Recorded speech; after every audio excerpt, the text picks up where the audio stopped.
So we are studying the life of Paul, and we just finished yung early part of his ministry. Na quick review tayo ng overall life ni Pablo. Now, I hope na malinaw para sa inyo, pero itong color gray na bar, this is the life of Paul before he got converted. Meaning, from the time na na-save siya until na maligtas siya, it's around 28 or 30-year-old si Apostle Paul. Now, and then last time, we had a series of lessons patungkol sa early ministry ni Paul. Now, how many years yung approximate na taon ng early ministry ni Paul? How many years are this? Yes, Joe? Around 14 years.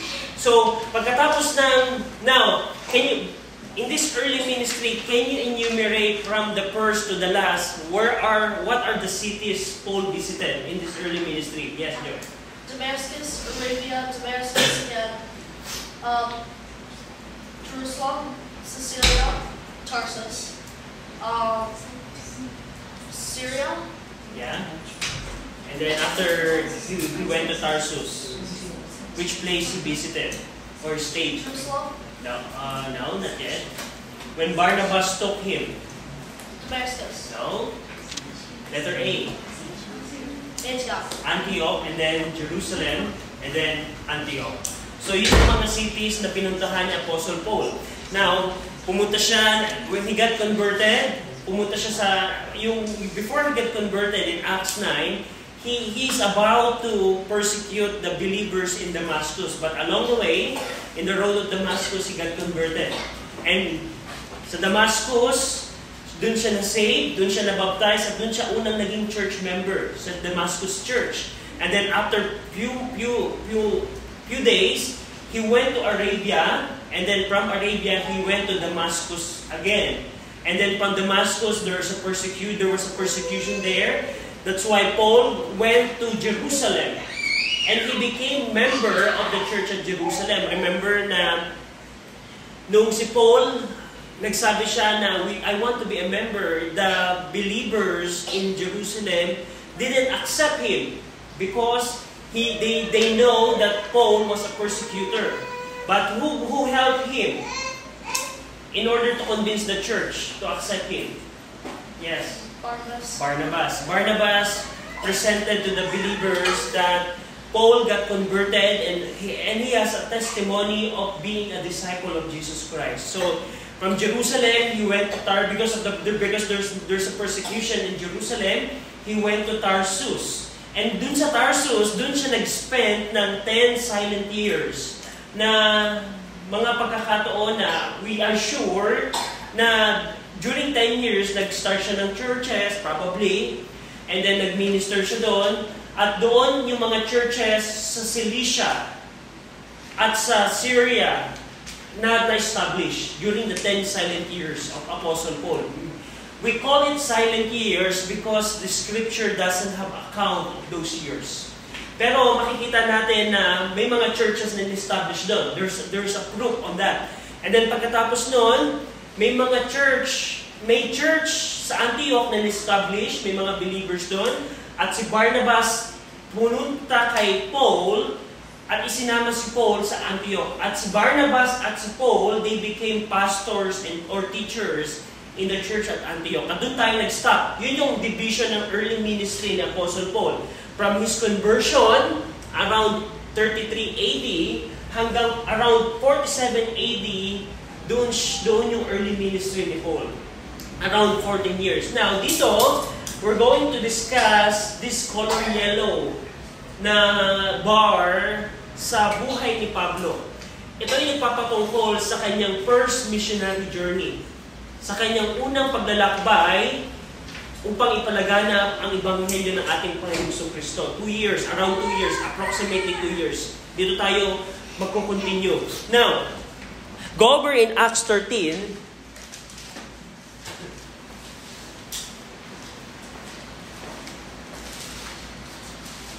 In Acts 13, verse 1. Yeah, Joe, can you read it? Acts 13:1. Acts 13:1. Now there were that was at Antioch certain prophets and teachers, as Barnabas and Simeon, that was called Niger, and Lucius of Cyrene, and Manaen, and Manaen, which had been brought up with Herod the Tetrarch and Saul. Okay, so remember, where did we stop? We stopped when Paul and Barnabas are in the church at Antioch. So si Paul and Barnabas, saan member by the way si Barnabas? Yeah, which place or which church he belongs before he joined the Antioch church? Saan siya dating miyembro? Which church siya, William? Jerusalem Church. Sa Jerusalem Church siya member. And Paul and Barnabas became member of the church at Antioch. And in fact, we have evidence that they became pastors. Because they are doing the teaching work, most probably, there are two of the pastors in the church at Antioch. Now, do we believe the Bible shows na merong multiple pastor in churches. That's a biblical pattern. Pero, tandaan natin, meron lamang iisang angel or isang pastor na namumuno sa isang church. For example, dahil halimbawa ako yung pastor na isang church, pero dahil malaki na yung church, I need to assign assistant pastors. So, yun yung biblical pattern. Na hindi masama na magkaroon ng maraming pastors in a church, not wrong to have multiple pastor in the church, pero tandaan natin, dapat merong senior pastor na namumuno overall. Because we see in Revelations 2 and 3, yung church at Ephesus, yung mga churches doon, merong isang star or merong isang pastor na contact person ng Panginoon to deal with the issues in those churches. So dito, in Antioch Church, in verse 1 that Joe read, makikita natin dito yung mga pastors or elders. Pero dito, Luke called them prophets and teachers. So most probably, they are the elders, the leaders of the Antioch Church. Sino yung mga ito? They are the prophets and teachers. Prophets. Now, pag sinabing prophets, sila yung mga tumatanggap ng vision from the Lord in order to tell to the people. They got vision from the Lord. Now, question. Right now, do we still have prophets in our church? Now, why now? Why no? Any clue? Yeah. Joe? Because the Bible is finished and Jesus Christ is Son of God. Yeah. So we don't have prophets today for the reason that the Bible is already completed. It's already complete, meaning we don't receive revelations from vision anymore in our dispensation, in our time.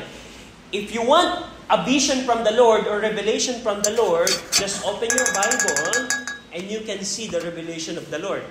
Pero nung time ni Paul, during the time of Antioch Apostolic Church's time, hindi pa complete ang Bible.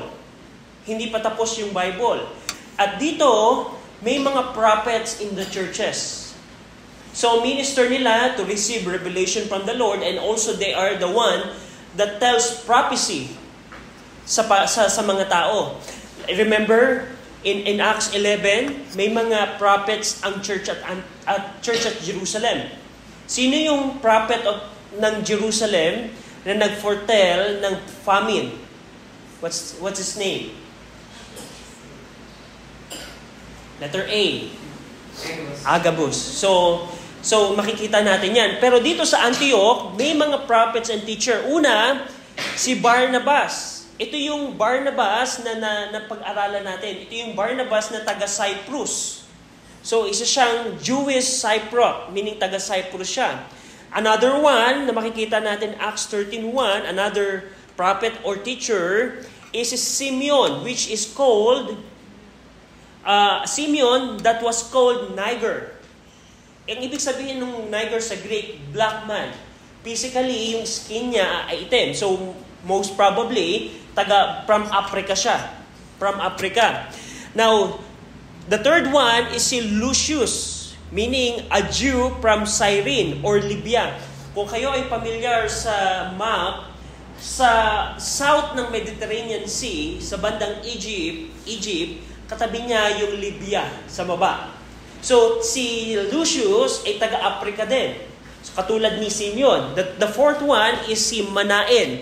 Si Manaen, tinawag siya ditong which had been brought up with Herod the Turkek. Ang ibig sabihin nun, siya ay foster brother of Herod Antipas. Remember, Herod the Great?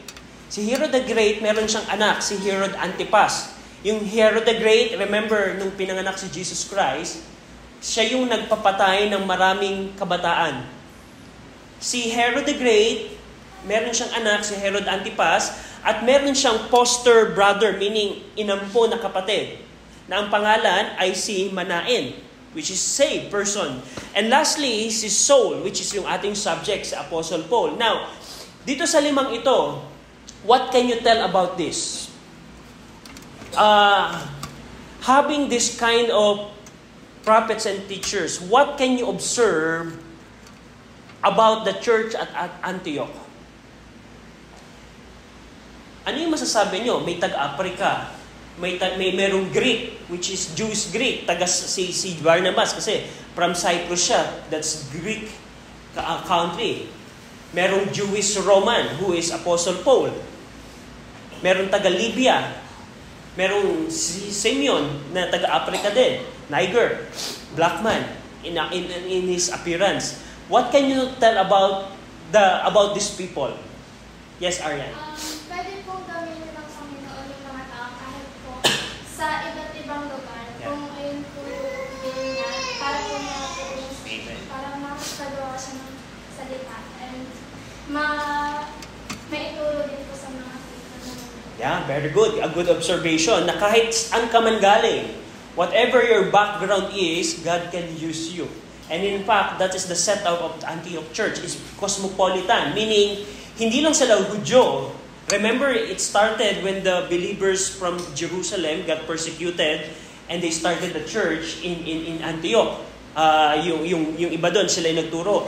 Pero makikita natin dito, whether you are Greek, meaning hindi ka Hudyo, or whether you are Jew, you are part of a church. Now, in our time, ang church ba ay para sa mga Hudyo lamang? No. Para to sa lahat ng tao.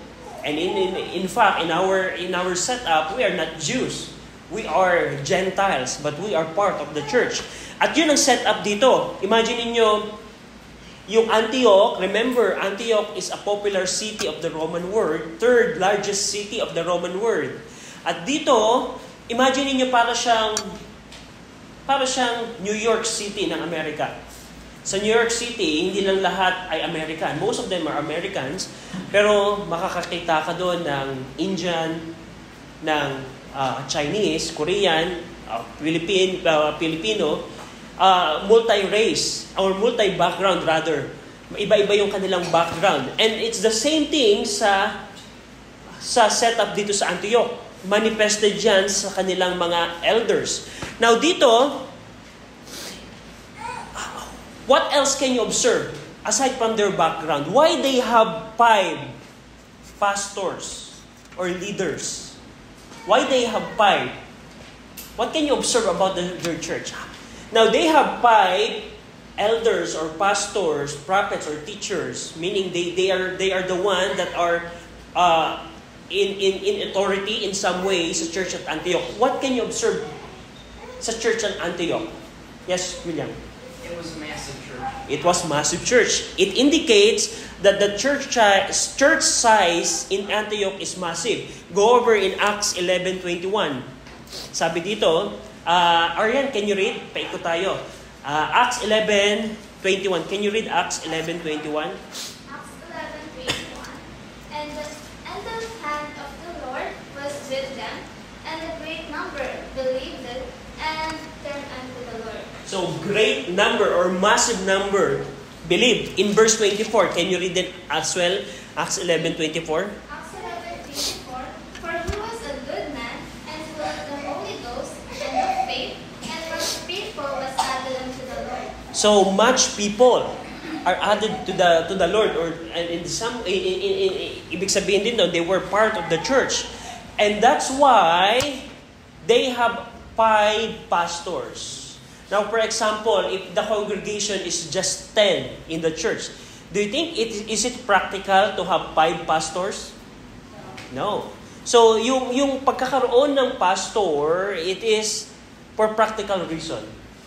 So, kung halimbawa, Antioch Church ka, napakadaming tao, members, it is practical to have multiple pastors. Pero, meron lamang iisang pastor na namumuno in the church. We discussed that. Now, dito in verse 1, as these prophets and teachers ministered to the Lord and fasted. Pag sinabing fasted, it is associated sa prayer and fasting. Halimbawa, if you want to pray for something special, you can pray and fast. Pag sinabing fasting, ito yung i-a-apply mo ang iyong physical body while you are praying. Halimbawa, hindi ka kakain ng isang meal. That's called prayer and fasting if you are going to pray. So it's associated siya sa prayer. At dito, yung mga elders or yung mga pastors na ating nakita, prophets and teachers, while they are ministering to the Lord, they are praying and fasting, the Holy Ghost or the Holy Spirit said to them to separate Barnabas and Paul for the work whereunto He had called them. Makikita niyo siya in verse 2. Acts 13:2, as they ministered to the Lord, yung day na tinutukoy dito, these are the prophets and teachers mentioned in verse 1, as they ministered to the Lord and fasted, the Holy Ghost said, separate me Barnabas and Saul for the work whereunto I have called them. So dito, the missionary work of Paul started by who told Barnabas and Saul to go to the first missionary journey. Sino yung nag-dictate sa kanila? Sino yung nagsabi? Who told them to go and have a journey? Yes, Joe. Jesus Christ? No, it's not Jesus Christ. Holy Ghost. It's the Holy Ghost. Now, dito makikita nyo, one thing na mapapansin nyo, of course, ito ay nireveal ng Panginoon personally kay Barnabas and Saul. We can see that in the passage. The work whereunto I have called them. Pero mapapansin nyo, to whom did the Holy Ghost reveal the plan of God to have a missionary journey? To whom the Holy Ghost revealed? Did the Holy Ghost reveal it to Saul and Barnabas directly? Or to whom?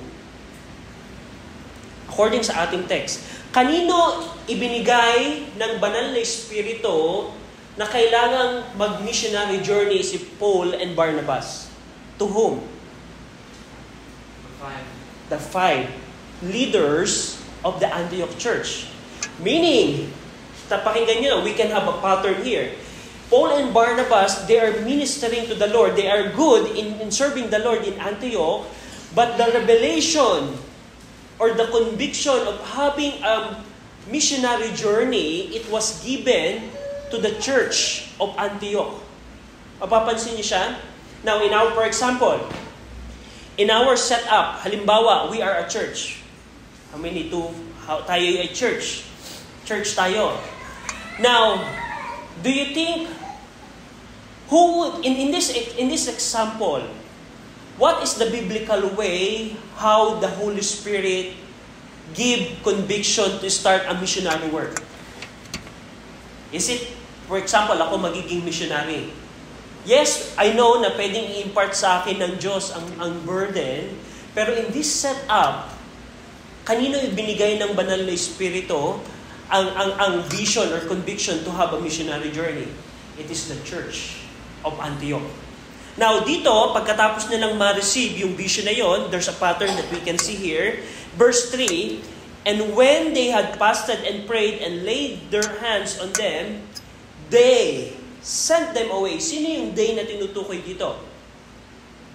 They. The 5 pastors. The 5 pastor. Or in this case, the 3. Because Barnabas and Saul, they're the one that going to be sent out. And the 3 sent them away.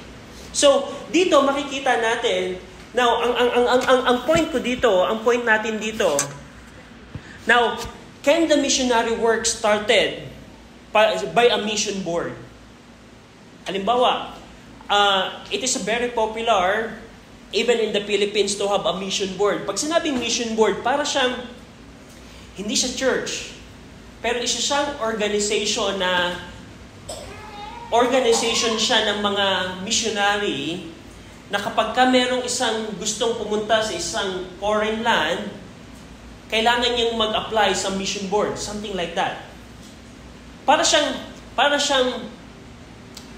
if you're aware of ABC here in the Philippines, which is handled by, I think, by Bethany Baptist Church in Makati, they have a mission board wherein na kung gusto mong maging missionary, kailangan mo lang maging member ng mission board na yon or ng clearinghouse o ng isang para-church mission agency.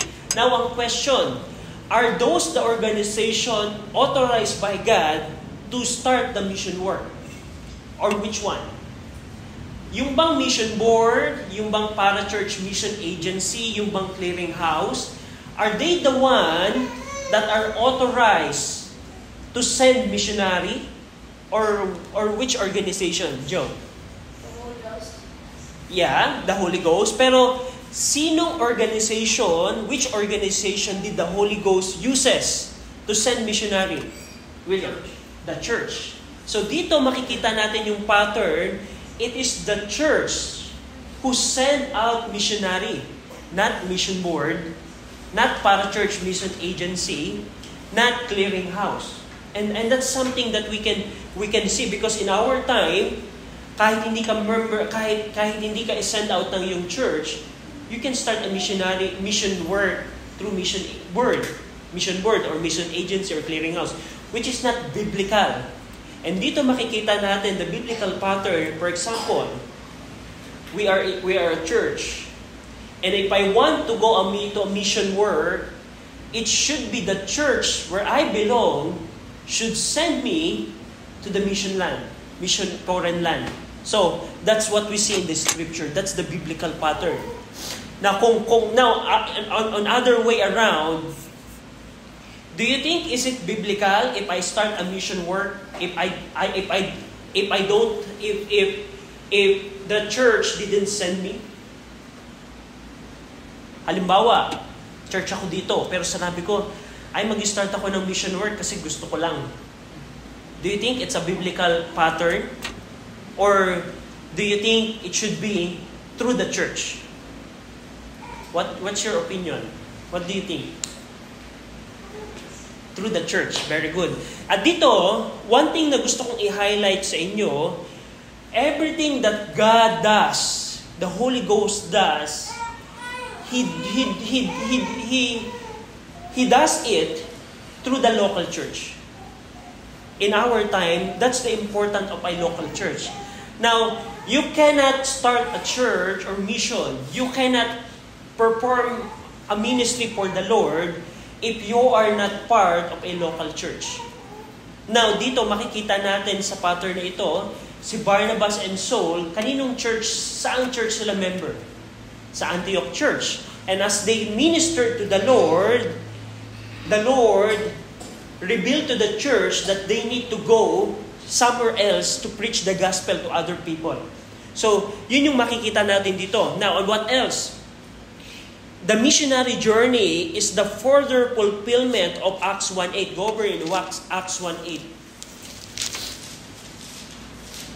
Cham, can you read Acts 1:8? But ye shall receive power after that the Holy Ghost is come upon you, and ye shall be witnesses unto me both in Jerusalem and in all Judea and in Samaria and unto the uttermost part of the earth. Okay, dito mapapansin nyo na sinabi dito ng Panginoong Kristo is the Lord Jesus Christ that ye shall be witnesses unto me both in Jerusalem, the city of Jerusalem, Samaria, region of Judea, the province of Judea, and in Samaria. What is the last part? And unto the uttermost part of the earth, meaning unto the ends of the earth. Now dito, yung Acts 1:8, it is yung missionary journey ni na Paul and Barnabas it is the further fulfillment of this verse na yung mga Kristiyano, they will become witnesses ng mga tao sa outermost part of the earth. And also, the local church here, what we can see in this pattern, it is the local church who is responsible for sending out missionary. Not clearinghouse, not mission board, not mission agency. It's very clear in Acts 13. Now, other thing na mapapansin natin dito, yung missionary work and evangelism are ministries that require teamwork. Require teamwork. Now, sino yung pinadala ng Banal na Espiritu? Si Barnabas and Saul. Dalawa sila. Go over in Luke 10:1. In Luke chapter 10 verse 1, William, can you read Luke 10:1? After these things, the Lord appointed other 70 also, and sent them 2 and 2 before his face into every city and place, whither he himself would come. So mapapansin nyo, when Jesus Christ sent His disciples, how many per group did the Lord Jesus Christ send? 70. No? 2. 2 by, sabi doon? 2 by 2. Send them 2 and 2 before His face. Meaning, for example, if they have 70 disciples, how many groups they had? They had 35. So in every group, Jesus Christ sent 2 by 2. And here in Acts 13, how many people are part of the missionary journey? Is Paul alone in his missionary journey? No, kasama niya si Barnabas. And in fact, kasama niya din dito si John Mark. We're going to discuss that later on. Now, ano mapapansin natin ditong principle? The principle here is the mission work, the missionary work, and evangelism are the ministries that requires teamwork. Now, if you are going to do it alone, yes, you can do it alone, like Philip. Philip did it alone. When Philip did evangelism in Samaria and other regions, he did it alone. But, ang point natin dito, there are much things you can accomplish if you have a team doing the evangelism.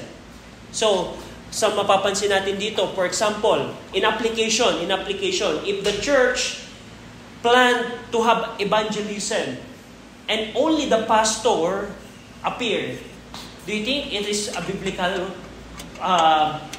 pattern na tanging yung pastor lamang ang maggagawa ng witnessing? No, it's not a biblical pattern. And dito mapapansin natin yung ministry ng pag-aakay ng pagbabahagi ng ebanghelyo. It's something na kinakailangan ng team. Dito ang team nila dito ay Team Barnabas and Paul with the help of John Mark, which is they are doing mentoring work for John Mark. We're going to discuss that later on. So, now for example, ang point natin dito, for example, if you're going to evangelize, is it better to do it by yourself? Or is it better to do it with the team? With the team. So, mapapansin natin yan dito. And lastly, dito, the church missionary work, and evangelism, they are led by the Holy Spirit. Ang Banal na Espiritu ang nagsabi, Church at Antioch, send Barnabas and Saul for the work that I have called them. Send them. But today, the Holy Spirit guide us through the teaching of God's Word. Now today, in our time, we don't receive revelation from the Holy Ghost directly like what we see in Acts 13. But right now, you can open your Bible and you can see the will of God about His missionary work or evangelism. So, but ang point natin dito, it's directly the Holy Spirit doing and leading people to do evangelism work. Now, and that's the introduction ng missionary journey ni Apostle Paul and Barnabas. Now, dito kasama nila si John Mark, which is we're going to discuss it later on. Remember, what is the background of John Mark? Why John Mark is in Antioch? A review question. Why in our setting, John Mark is Antioch. Remember, nung si Paul and Barnabas ay nagpunta sa Jerusalem to give the reliefs, the gifts, the help that Antioch sent. When they go back from Jerusalem to Antioch, they brought John Mark, which is the nephew of Barnabas. So, kasama nila. So, basically, sa first missionary journey, there are 3 members of the team. Paul, Barnabas, and John Mark. Now, dito, we're going to start. I want you to memorize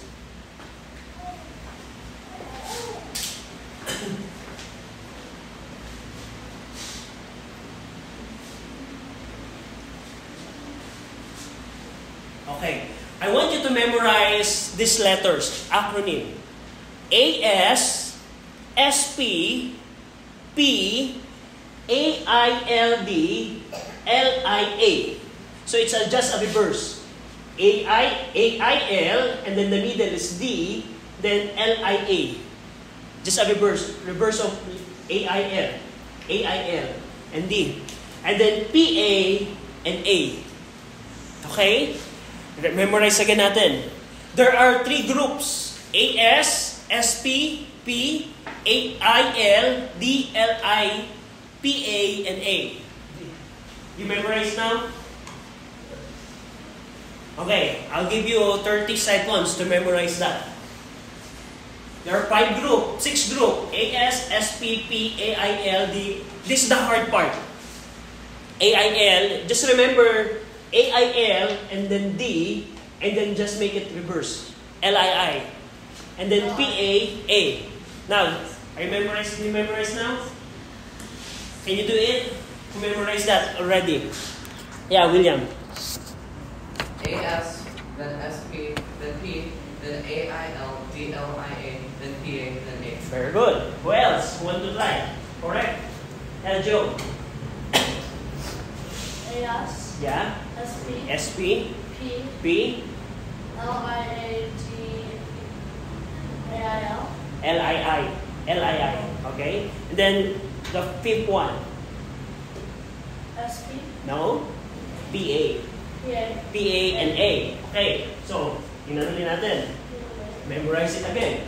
AS, SP, P, AIL, DLIA, PA, A. Memorize now?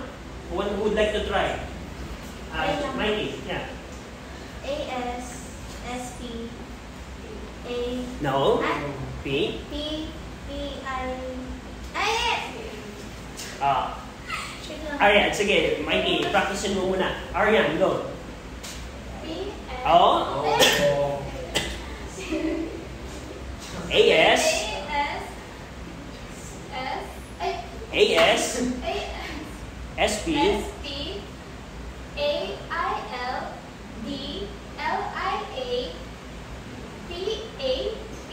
A. Oh yeah. So, medyo malapit na.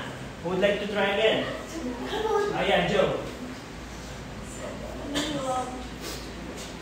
AP, No? Try it again. Okay, we're going to memorize that again. Last, recite after me. Let's recite it all together. AS, SP, P, AIL, DLI, PA, A. Okay? So, this is your assignment. You need to memorize that next week. Each one of you next week should recite it. Okay? Now, ano yung mga acronym na to? Those are the places that Paul, Barnabas, and John Mark went through on their missionary journey. Now, who remember this? What are these? Yes, Joe. What are these? cities, No, they are not cities. What are these? countries, No. What's the term we called it when we memorize it on the beginning of our series of lesson? They are province of the Roman Empire. So these are the province of the Roman Empire. Like here in the Philippines,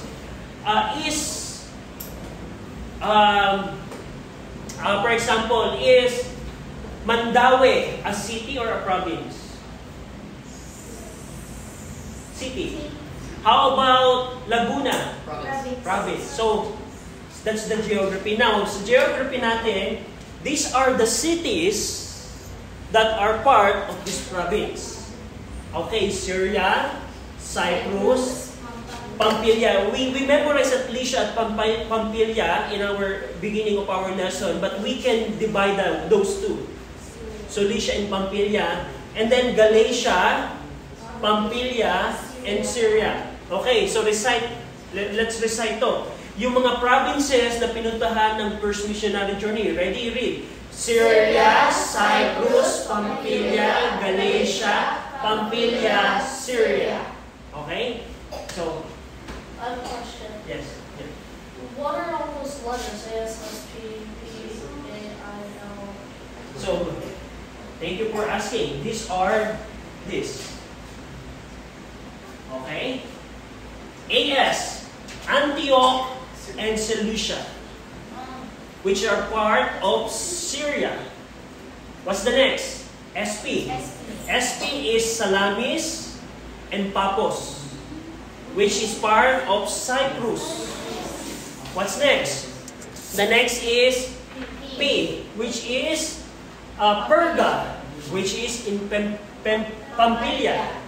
What's the next? AIL, DLIA. Anong ibig sabihin nun? A, Antioch in Pisidia.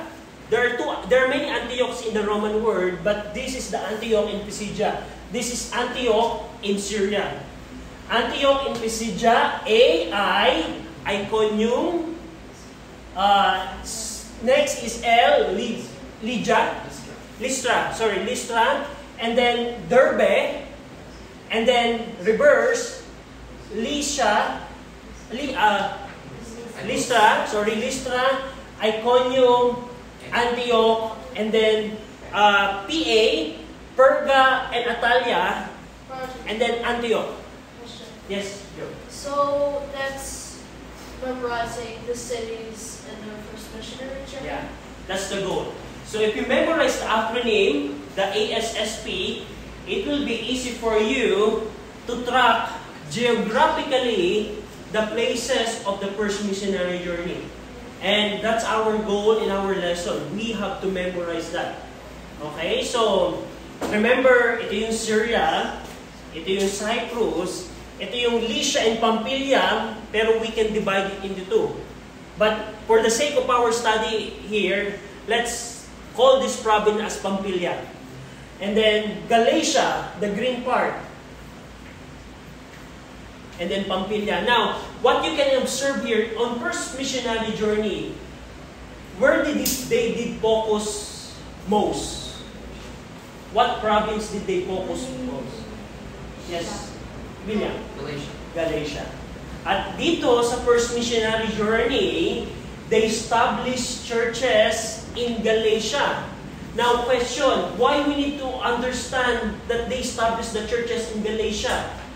What is the book in the Bible that are addressed to these churches? Galatia. So if you know, now this is the goal of our study. If you know the background where this church established, you can have a background of the book of Galatians. So whenever you read Galatians, oh, I know that they were established in first missionary journey. So that's the goal of our lesson. So yan yung ating pag-aaralan starting next week. We're going to we'll start the ministry sa ASSP, probably until P. So Antioch, Seleucia, Salamis, Paphos, Perga, and then Antioch, Iconium, Lystra, Derbe, Iconium, Antioch, Perga, and then Atalia, and then Antioch. So, do you memorize it down? Who would like to recite the cities? Okay, let's recite it together. Ready? Go. Antioch, Seleucia, Salamis, Paphos, Perga, Antioch, Iconium, Lystra, Derbe, Lystra, Iconium, Antioch, Perga, Atalia, Antioch. The first missionary journey. Who would like to try? William. Joy. Yeah.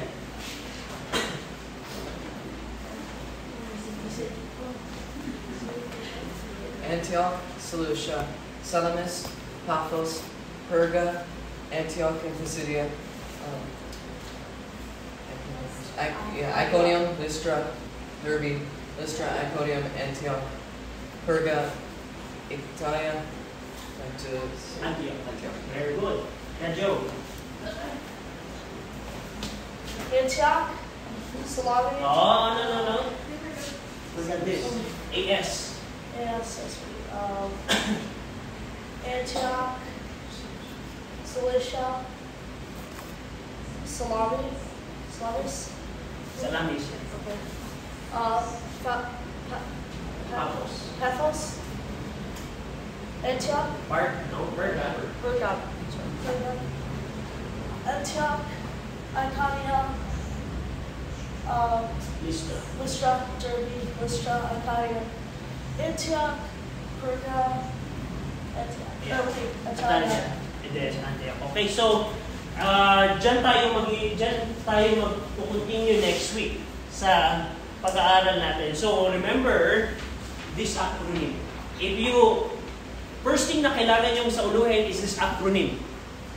When you memorize this acronym, and then you need to memorize what are the beginning what are the cities that this acronym represent. So tandaan nyo lang na yan ay divided into provinces. Syria, Cyprus, the island of Cyprus, Pamphylia, Galatia, and Pamphylia, and then Syria. So I'll give you a copy of that. And next week,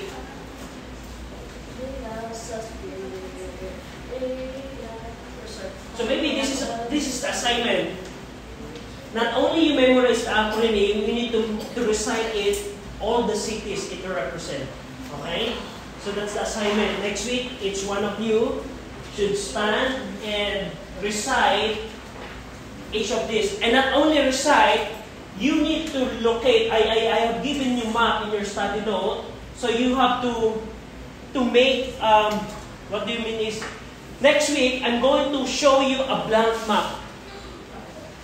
Meaning, and you will point, this is the first stop, the second stop, the third stop, and you need to point it in a map.